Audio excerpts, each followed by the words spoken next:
So what's up, y'all? So right now we're about to call the seller and we're about to present an offer to her. Um, the three biggest concerns that we have right now are flood insurance, which is required to be flood insurance, so the property is on the high side of the flood X zone. The piping, so we're thinking that some of the roots from the cypress knees or in the cypress tree has potentially grown into the piping of the house. And what was number three? Electrical. So it's gonna be a different video. Damn, I wish. So head over to my TikTok. So by the time y'all see this, I already have it on TikTok, but it's a video of this same house with the big cypress tree in the back and the trampoline.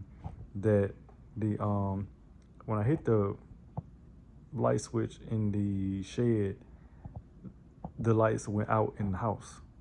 So that's just red flag, red flag, red flag, red flag. And she wants 150 for this house. So we're about to call her and break the news to her. She does say that she did say she has another offer on the property. So I'm gonna ask her once we present our offer. I'm gonna ask her how much is the offer that she already has on the house. Hopefully she ain't did all this talking and she ain't gonna pick up. Cause sometimes that's how it goes. I'll just stitch this video to a video when she calls back if she doesn't answer. Oh, she answers. Hello. Hey, how's it going? Good. How are you?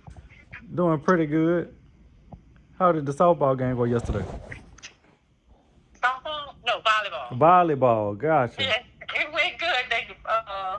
It was like a scrimmage, so they played them twice, and our girls beat them both times. So a scrimmage, what does that mean? I didn't play sports in high school. I have no idea what that means. It's just like a practice, a practice against another team.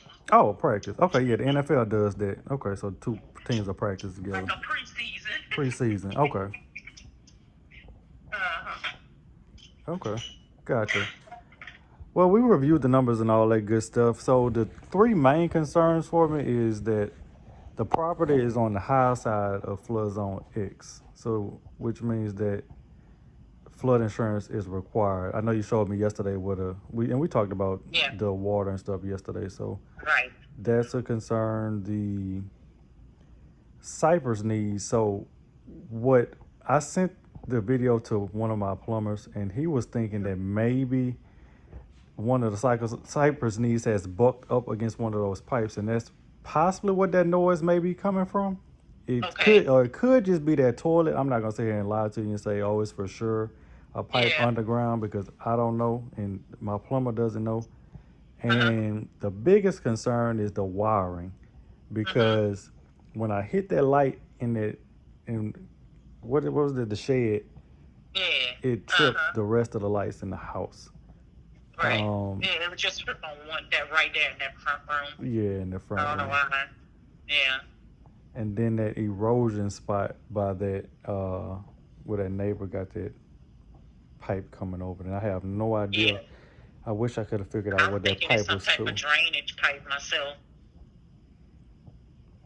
That's what I was thinking that it was too, but I do know that we would probably have to be somewhere between 70 and 75 on it. Okay. Yes, ma'am. How's your other offer looking?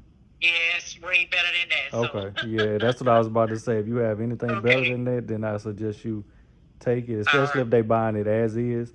Just make sure that they put, some kind of earnest money down and stuff like that. If they're buying some kind of earnest money down, so that means that, if let's just say if I were to buy the house for whatever they buying it for, I would put, let's just say if I'm selling the house to somebody that's buying it as is, I would request that they put $2,500 or $5,000 down of non-refundable money. So, it just shows good faith, basically, that they're gonna do what they say they're gonna do. So that's what I would recommend, that you have them add into the purchase agreement. Yeah. Okay. Yes, ma'am. And what is it called? It's called an earnest money deposit. Okay. Okay. Yes, ma'am. All right. Sure. But feel keep free that to in call me mind. if you have any questions about anything or if you need help with anything. I'll be more than happy to help. Okay. All right. Thank you. And Okay. you said text that to me. Okay. Yes, ma'am. Absolutely. All right. All right. Thank you so All much. right. Thank you. Okay. Bye All bye. right. Bye bye.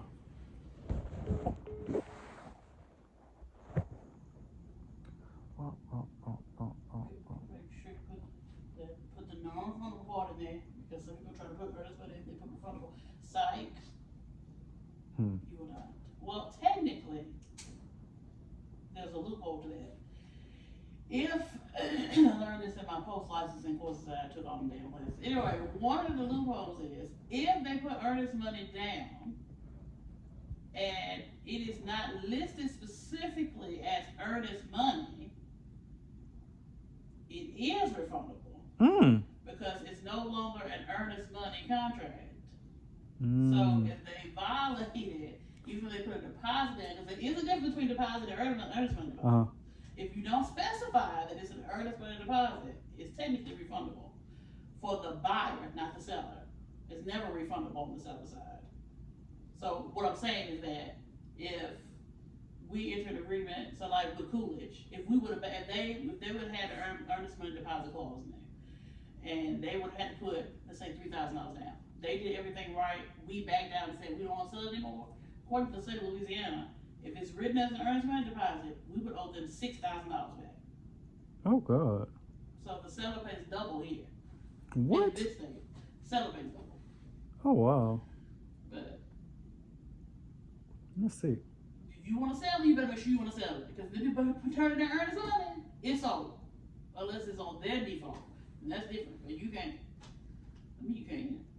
Yeah, you can, But another loophole is, okay, so if it's not written as earnest money deposit, as a regular deposit, the person can sue you for other damages in addition to getting the deposit back. So it's like a whole world of loopholes. So if a wholesaler has it, they can sue you for. Sounds like. Not necessarily. Okay, so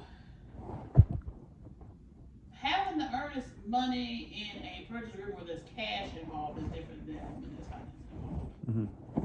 A lot of finance contracts, you don't see a lot of earnest money just because they're not supplying the rest of the money either. You get what I'm saying? So it's just different. I feel like that because, so like what happened with us, right? So the guy had put earnest money in. Mm-hmm. Financing backed out. It wasn't his fault, so he gets it back. Right. But he should get it back because it was his fault. So that's the thing about earnest money and finance. Did he get that money back? I don't know if he did or not. I need to ask Melissa because that's $250. And if baby, he was nickel and dime, he needed his $250. Baby, if he didn't. Who getting it? Cause right. We'll figure something out. it's crazy. We I go. don't know how you word stuff, but it's like. All right, man. Oh, let me end this. Girl. But we're doing all this talk. But that's good. It's good information. But we didn't get the house, obviously. But I mean, sometimes it's how it works. Sometimes, sometimes you get them, sometimes you don't. But I gave her that piece of information just to make sure that she doesn't get screwed over in the end by, somebody stringing her along for 60, 90, 180 days that's trying to just hold up property and just wholesale it and stuff like that. So that's why I gave her that tidbit of information, because it's probably a wholesaler, and if they're offering her, $120,000 for their house, they're not gonna be able to wholesale that house for anything more than what you think, 85, 90, maybe 100. I say, if they get the wiring fixed, maybe 100. Yeah, and that wiring is just Yucky. because when I hit that switch in that room, it sounded like the whole house shut down. So I wasn't in the house with her. She was saying that it was just that front room, but it just sounded like in the movies where just everything just powers off, and that's exactly what it sounded like. So